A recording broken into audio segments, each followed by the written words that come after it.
saya divonis cancer, breast cancer, kanker payudara, maafkan. Jadi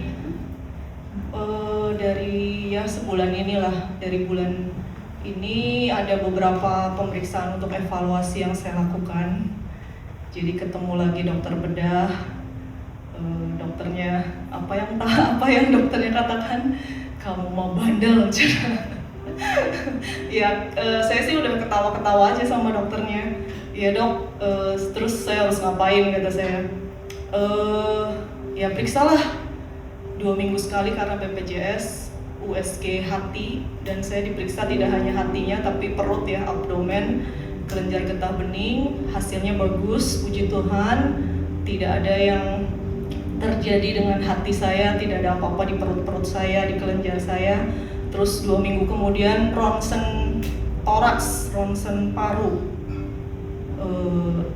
nggak ada yang saya rasakan juga sih, saya nggak mengeluh apa-apa di paru-paru saya gitu. Tapi itulah prosedur yang harus dilakukan gitu, karena menurut medis si kanker itu selnya, walaupun kankernya di breast ya, di payudara, dia bisa jalan-jalan gitu, nyebar gitu. Di antaranya bisa ke paru yang paling dekat, ke hati, bisa juga ke tulang dan ke otak. Kalau yang tipe saya itu bisa ke otak. Nah, terus ya udah ronsen paru, hasilnya online katanya, langsung dibaca dokter, bagus katanya. Ya udah, terus ngapain lagi dok? Ada yang tes darahnya ya, yang imun di darah, penanda tumor di darah, biaya sendiri kata dia. Nggak mau, saya bilang harus ke Hasan Sadikin gitu kan. Tapi kayaknya saya bilang di Hasan Sadikin juga hasil saya bagus, dokternya nggak gimana-gimana dok, kata saya tuh. Nggak yang memuji atau gimana, ya ini normal katanya. Kayaknya nggak perlu sih, saya bilang gitu kan. Dan itu biayanya tinggi, nanti saya dibilang ngabisin uang negara lagi. Jadi saya nggak ke Hasan Sadikin, cuman satu lagi dok, kata saya mau USG ininya ulang gitu. 2 minggu lagi ada benjolan Bapak Ibu, dari waktu itu juga ada benjolan di tempat yang beda. Kalau yang waktu itu diambil itu di arah jam 2, kalau ini di atas arah jam 12 gitu, di tengah sini ada benjolan. Tapi menurut si NC yang mengobati saya, nggak apa-apa ada benjolan, itu bukan kanker gitu, asal itu bukan kanker nggak apa-apa gitu. Cuman kan kadang itu kalau perempuan ya, kadang tuh kalau masa menstruasi suka kayak teraba gitu, ada benjolannya, kadang nggak ada, kadang nyeri gitu. Dan 3 bulan ini saya menstruasi terus-terusan Bapak Ibu, Mei, Juni, Juli kemarin akhir itu baru berhenti, terus-terusan. Tapi saya nggak sakit, nggak lemes, nggak pusing, berdarahnya terus-terusan, sedikit-sedikit, terus setiap hari ada gitu.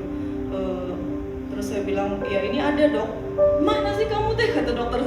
Mana sih, selalu dia kalau saya lihat jarang diperiksa kan, selalu hanya ngetik-ngetik. Dokter tuh jarang memeriksa ke badan kita gitu, selalu hanya input apa yang dia ketik gitu.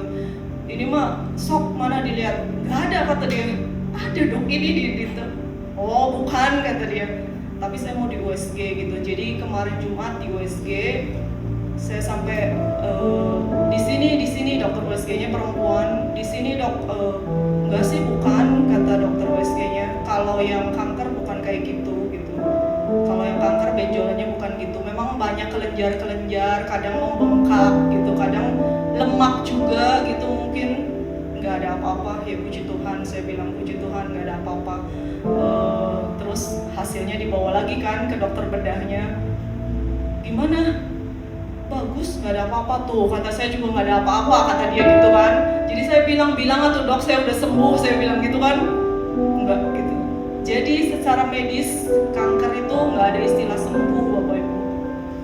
Dia akan terus dipantau, terus kayak menghantui kamu tuh kanker gitu. Kanker itu ada di dalam tubuh kamu, 1 titik sel kecil pun dia bisa jalan-jalan kemana-mana. Dia bilang atuh dok, saya udah sembuh gitu. Nggak mau dia. Terus dia malah ngegambar di kertas rujukan saya, ini tumor, ini kemo, tumor ya. Kalau kemo tuh gini, apa dok? Tahu nggak artinya, kata dia, apa? Umurnya panjang, kata saya. Iya, itu memperpanjang umur. Gitu. hanya memperpanjang waktu hidup kita gitu. Tapi nggak main-main ya itu yang kita harapkan kalau kemo itu memperpanjang masa hidup kita gitu dan memperbaiki kualitas hidup kita, harusnya seperti itu. Cuman saya mau menguatkan Bapak Ibu, apapun yang dinyatakan oleh hasil lab, hasil pemeriksaan dokter, apapun yang dokter katakan, nggak ada istilah sembuh lah, nanti kankernya menyebar lah apa, jangan takut Bapak Ibu. Kalau saya lebih mempercayai apa yang Tuhan bilang. Kalau Tuhan bilang darahnya berkuasa dapat menyembuhkan, saya katakan Tuhan, Kau Tuhan penyembuhku gitu. Kalaupun sakitnya masih ada, nggak apa-apa. Yang penting saya nggak merasakan sakit. Yang penting saya tetap bisa beribadah, tetap bisa menyembah, tetap bisa memuji Tuhan. Yang penting saya masih kuat, masih bisa beraktivitas, jalan kemana aja. Saya tidak terbaring, tidak lemah. Hanya memperhidupkan Tuhan kita, Tuhan yang hidup. Mari Tuhan, lebih banyak Engkau tinggal di dalam aku. Jadi kuasa maut, kuasa kelemahan, kuasa kegelapan. Kadang kita diliputi kegelapan, ketakutan, kekhawatiran gitu. Apa sedikit, wah jangan-jangan gitu. Jangan-jangan gitu kan.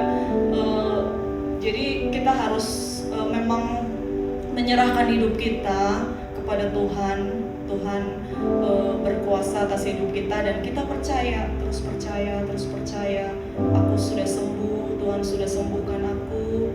Jadi untuk yang sakit, untuk yang lemah, apapun masalah kita, percaya Tuhan berjanji ya, Dia akan menyembuhkan.